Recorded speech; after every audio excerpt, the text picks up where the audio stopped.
Hai, kembali lagi bersama saya Otnil. Kita di Sharing Time Urban Channel. Oke, untuk kali ini video kita akan membahas tentang life insurance atau asuransi jiwa. Ya, oke. Nah, untuk asuransi jiwa itu sendiri terdiri dari dua, asuransi tradisional dan juga asuransi unit link. Untuk asuransi tradisional itu ada termnya atau masa waktunya adalah seumur hidup. Oke. Dan untuk yang kedua adalah unit link, dia adalah kalau tadi asuransi tradisional itu ada whole life, seumur hidup. Kalau untuk asuransi unit link itu ada endowment atau dia masa polis pada waktu atau tanggal atau tahun tertentu atau bisa juga sampai akhir masa hidup proteksinya ya. Jadi itu adalah perbedaan asuransi tradisional dan juga unit link pada dasarnya untuk asuransi jiwa. Oke. Nah, teman-teman sekalian, asuransi jiwa. Banyak sekali mindset atau pandangan buruk tentang asuransi jiwa. Memang tidak bisa dipungkiri banyak sebelum-sebelumnya tahun-tahun 99 sampai dengan awal tahun 2000-an, image asuransi itu sendiri sangat buruk di mata masyarakat khususnya di Indonesia. Banyaknya yang kecewa, perusahaan yang pergi, hilang, pilot, dan lain-lain. Banyak sekali terjadi dan itu seperti menimbulkan efek trauma kepada masyarakat Indonesia. Namun seiring berjalannya waktu kita bisa melihat bahwa asuransi jiwa sangat berkembang pesat pada saat ini. Itu bisa kita lihat dari banyaknya perusahaan asuransi yang berdiri di Indonesia sampai saat ini. Oke. Nah, kita bicara tentang yang namanya mindset. Kita pola pikir, kita bicara tentang cara pandang orang tentang asuransi jiwa. Oke, di luar sana banyak sekali ya. Ada yang berpikiran, itu mah bohongan. Ngomongnya doang enak manis. Tipu-tipu doang, omong kosong asuransi. Ya. Ngapain ikut asuransi? Nggak punya Tuhan. Oke. Nah, untuk apaan sih asuransi? Paling juga nipuin orang, ntar pergi. Asuransi itu kan asuransi itu MLM. Banyak sekali omongan-omongan orang tentang asuransi. Ya, karena memang banyak yang trauma dari asuransi yang sudah ada zaman ketika awal tahun 2000-an ya. Oke. Nah, asuransi jiwa itu sendiri teman-teman perlu untuk mengetahui itu adalah proteksi, perlindungan apabila nasabah meninggal dunia. Jadi berupa santunan. Nah, tapi teman-teman bedain ya. Asuransi jiwa itu tidak bisa dikategorikan warisan ataupun dia tidak bisa dikatakan hibah juga. Tapi di tengah-tengah antara warisan dan juga hibah. Kenapa demikian? Dikatakan warisan itu diberikan pada saat meninggal. Ya, betul juga. Tapi sekali lagi masih hidup itu sudah bisa ditentukan. Jadi seperti hibah juga. Nah, jadi di tengah-tengah. Kalau hibah di awal langsung ditentukan dan langsung diberikan. Oke, sementara kalau warisan ditentukan tapi diberikannya nanti saat sudah meninggal. Nah, asuransi jiwa letaknya di tengah. Dari awal jauh-jauh hari sudah bisa di planning, oke. Bahkan bisa dirubah. Misalnya Bapak Ibu menyiapkan proteksi, oke, asuransi jiwa. Kemudian Bapak Ibu membuat ahli warisnya katakan atas nama anak ataupun istri. Anak istri sekian persen, anak sekian persen. Ternyata kalau anak itu kurang berbakti, contohnya ya, atau mungkin anak itu sudah pergi atau kemana, atau melupakan orang tua dan lain. Nah, Bapak Ibu bisa katakan, yang anak ini nggak usah jadi dapat, dialihkan semua ke istri atau ke saudaranya yang lain. Itu bisa. Oke. Jadi bisa dirubah. Oke. Bisa dirubah-rubah. Siapa penerimanya? Nah, amit-amit ketika terjadi musibah, tidak ada yang tahu ketika manusia itu meninggal dunia. Manfaat itu diberikan kepada ahli waris secara langsung. Oke. Nah, tentu saja semua melalui prosedur. Tidak ada perusahaan asuransi jiwa yang mempersulit yang namanya klaim. Nah, hanya membedakan adalah kebijakan ataupun yang namanya peraturan perusahaan. Ya, itu berbeda-beda. Selama Bapak Ibu melengkapi prosedur berkas-berkas yang diminta, perusahaan asuransi akan memberikan manfaat ataupun biaya yang memang seharusnya sudah diberikan kepada Bapak Ibu selama berkas itu sudah lengkap sesuai dengan peraturan yang ada. Itu yang pertama ya. Saya nggak bisa klaim ini segala macam. Nah, Bapak Ibu silakan dicek dulu apakah berkas-berkas yang diminta sudah lengkap, sudah benar atau tidak. Nah, itu jadi untuk tidak salah pemahaman. Oke. Nah, selanjutnya ada asuransi jiwa. Kayak orang nggak punya Tuhan ikut asuransi. Nah, Bapak Ibu sekalian, asuransi hanyalah untuk memindahkan resiko. Bukan berarti Bapak Ibu tidak percaya Tuhan. Kalau memang Bapak Ibu berpikir seperti itu, saya ingin bertanya, apakah Bapak Ibu di rumah pintu rumahnya dikunci? Buat apa? Kan ada Tuhan. Apa Bapak Ibu nggak bertuhan? Mobil Bapak Ibu dikunci, pasang alarm, buat apa? Kan ada Tuhan, nggak bakal hilang. Oke? Nah, Bapak Ibu pakai dompet, Bapak Ibu naruh uang di bank, buat apa? Kan ada Tuhan. Nggak usah, nggak perlu. Apakah bisa seperti itu? Tidak bisa, Bapak Ibu. Manusia sudah diciptakan untuk memiliki hikmat atau kebijaksanaan. Kita melakukan segala sesuatu, apa yang seharusnya kita lakukan. Tapi kita harus ingat, pada dasarnya semua yang kita lakukan, keputusannya adalah dari Yang Maha Kuasa. Dia yang menentukan, itu yang membedakan ya. Jadi bukan Bapak Ibu tidak bertuhan ketika Bapak Ibu ikut asuransi. Tapi itu semua tergantung pandangan Bapak Ibu ya.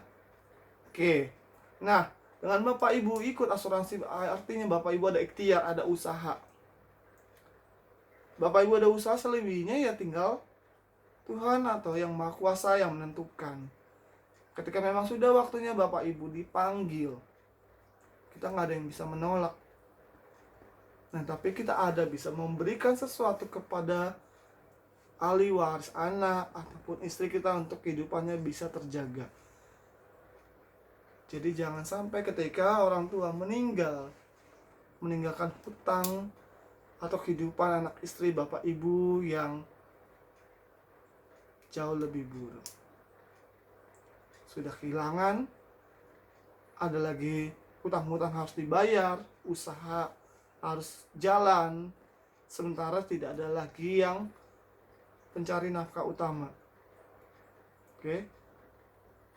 Nah, jadi coba kita untuk berpikir sempit. Apakah kita tidak memiliki Tuhan ketika memiliki asuransi? Nah, Bapak Ibu pertanyakan lagi. Karena pada saat zaman dulu saja, ini sifatnya saving menyaving itu pada saat Nabi Yusuf saja itu sudah melakukan saving. Ya, ketika ada musim kering dan musim menuai. Ketika musim menuai, melakukan penyimpanan. Selama 7 tahun, kelimpahan dia menyimpan lebih banyak. Oke, ketika tiba 7 tahun kelaparan, apa yang ada dalam savingan itu dapat digunakan, mencukupi. Ya, jadi zaman dulu saja sebenarnya sifat asuransi itu sudah ada. Oke, nah ini untuk zaman sekarang. Nah, terus kemudian Bapak Ibu, kita ada gambaran nih Bapak Ibu ya. Oke. Kali ini saya mau memberikan gambaran tentang asuransi jiwa. Oke, Bapak Ibu bisa fokus ke sini ya. Oke. Ini adalah contohnya namanya Bapak A. Nah, oke, Bapak A ini usianya katakan ketika awal bekerja usianya 18 tahun. Mulai bekerja. Nah, kemudian selama dia bekerja, nah ini pada saat dia menikah, katakan umur 28. Ya. Oke. Umur 28 tahun. Di sini nikah.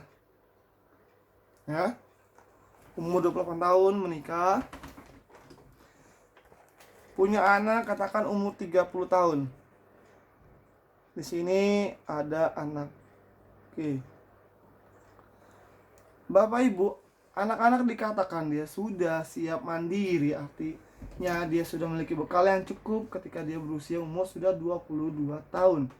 Artinya sudah lulus kuliah ya. Oke.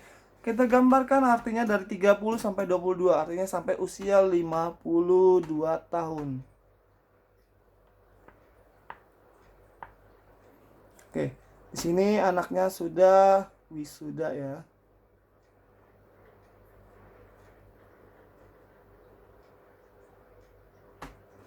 Nah, tanggung jawab orang tua adalah ketika sampai anaknya wisuda. Ketika anaknya sudah mencapai namanya wisuda, oke. Nah, anak sudah mulai bisa mencari keuangan sendiri, artinya sudah mulai mandiri secara finansial. Nah, jadi pertanggungjawaban orang tua mulai berkurang. Artinya Bapak Ibu di sini sudah bekerja dari umur 18, bekerja sampai umur 52 tahun. Bapak Ibu bisa perhatikan. Oke. Dari 18 sampai 52 tahun Bapak Ibu terus bekerja. Sampai anak kuliah. Nah, di sini Bapak Ibu kalau keadaannya sehat Bapak Ibu. Ya. Kalau sehat bisa menyaksikan anaknya sampai wisuda terus bekerja ya. Nah, mohon maaf Bapak Ibu, tidak semua orang beruntung seperti Bapak A ini ya. Oke. Ketika anak itu sedang kuliah Bapak Ibu, mohon maaf apabila terjadi sesuatu ya. Ketika terjadi sesuatu saat umur 35 tahun, maaf, terjadi meninggal dunia. Ya. Ketika umur 35 tahun apabila terjadi meninggal dunia, apakah anak ini bisa sampai kepada wisuda? Tidak bisa Bapak Ibu. Anak harus putus kuliah.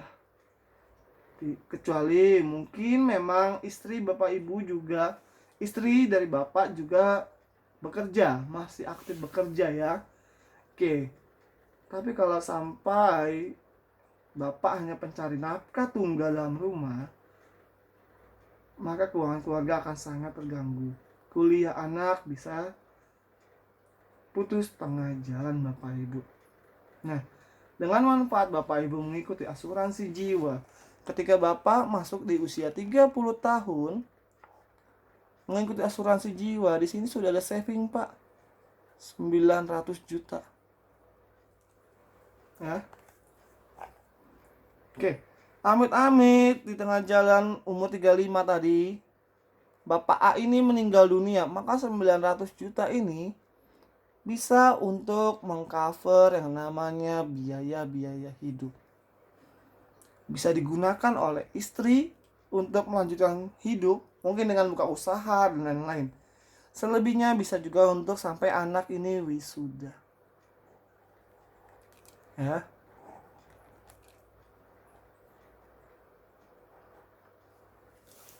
Oke.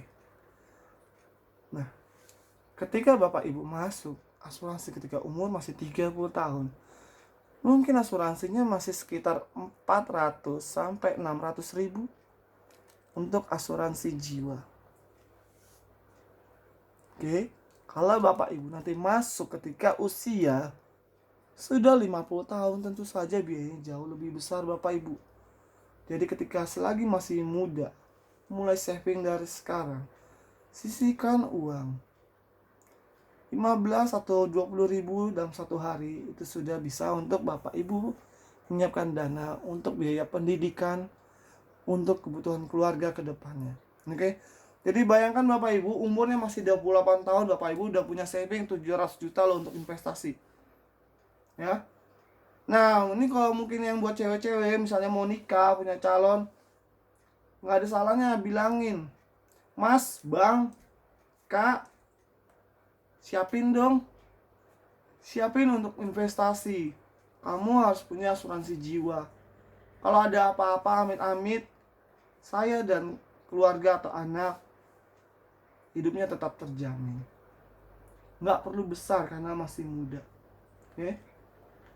Nah, ini adalah beberapa contoh manfaat dari asuransi jiwa bisa untuk proteksi keluarga. Untuk saat ini saya giat untuk menyampaikan tentang asuransi jiwa kepada masyarakat umum. Oke. Memang tantangannya besar karena banyaknya image buruk tentang asuransi di masyarakat Indonesia pada saat ini. Tapi itu bukan suatu alasan. Ada suatu kebanggaan ketika kita bisa melihat orang lain bahagia. Bapak Ibu jangan dengerin kata orang, ya. Amit-amit kalau sampai meninggal dunia dari tempat kerja paling kasih sekedar. Ada orang, ngapain ikut asuransi? Udah lu tutup aja asuransi lu. Misalnya ada yang bilang kayak gitu. Bapak Ibu punya manfaat proteksi katakan 500 juta. Tapi Bapak Ibu dengerin orang yang bilang suruh tutup polis asuransi. Amit-amit ketika ada terjadi musibah, apakah orang tersebut mau memberikan santunan 500 juta untuk Bapak Ibu? Pertanyaannya. Mau? Oke.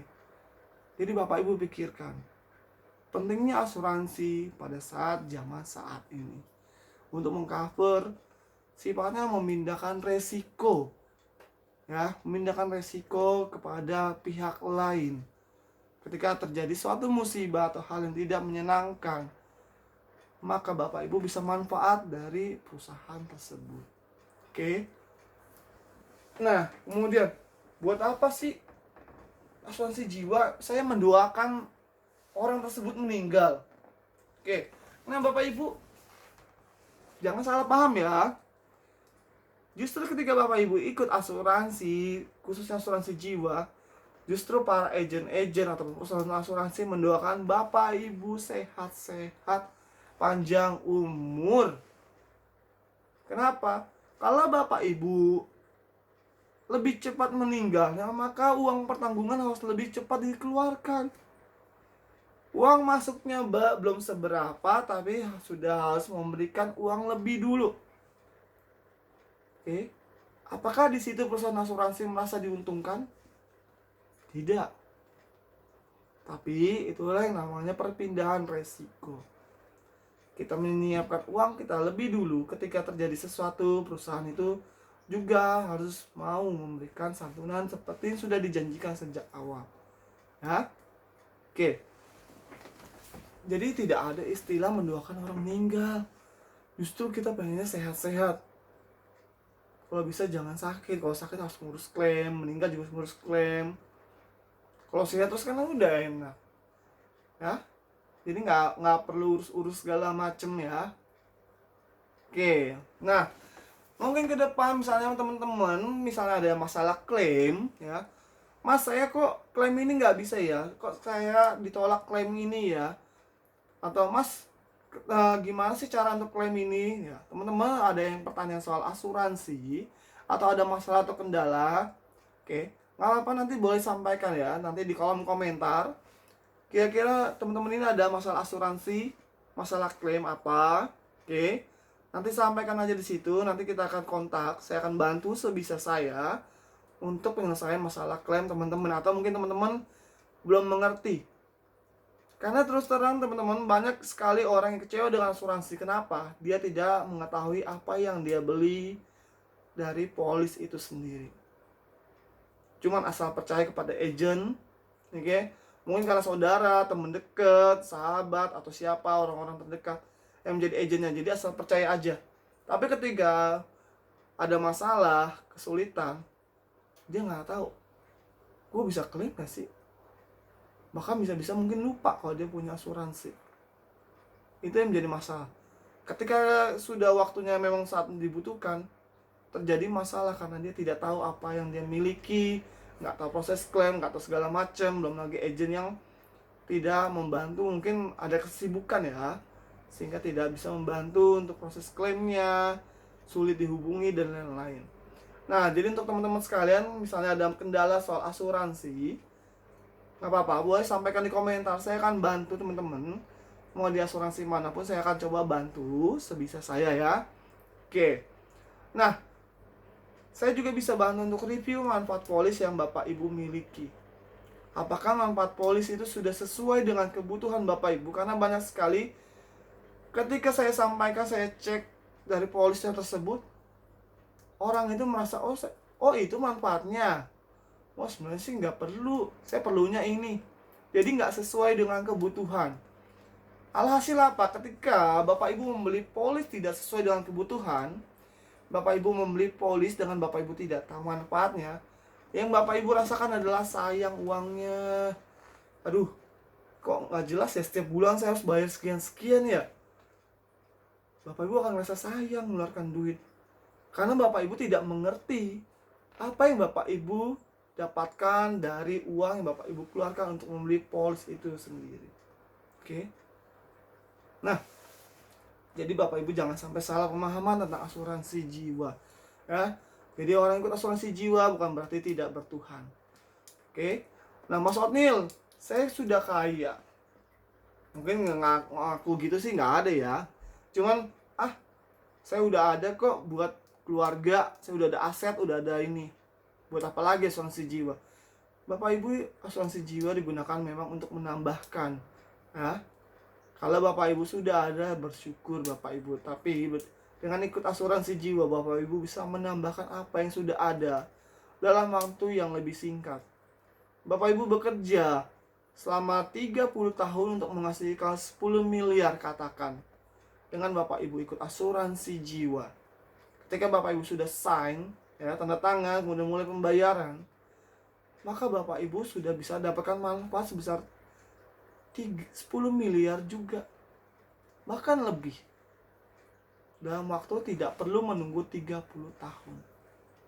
Amit-amit terjadi sesuatu dengan nasabah, maka aset yang sudah ada akan bertambah 2 kali lipat. Jadi ada 10 tambah 10, jadi 20 miliar ada untuk ahli waris. Di manakah ruginya? Oke? Tapi semua balik lagi buat Bapak Ibu sekalian. Jadi jangan sampai Bapak Ibu membeli polis asuransi tanpa mengetahui manfaatnya, sehingga Bapak Ibu nanti akan merasakan sayang. Dan ingat sekali lagi, asuransi adalah sifatnya untuk jangka panjang, bukan jangka pendek ya. Jangka panjang itu minimal 10 tahun atau lebih. Itu asuransi ya, jangka panjang. Jadi kalau Bapak Ibu berpikir untuk investasi jangka pendek, jangan asuransi. Saya ngomong belak-belakan aja, kalau jangka pendek jangan asuransi.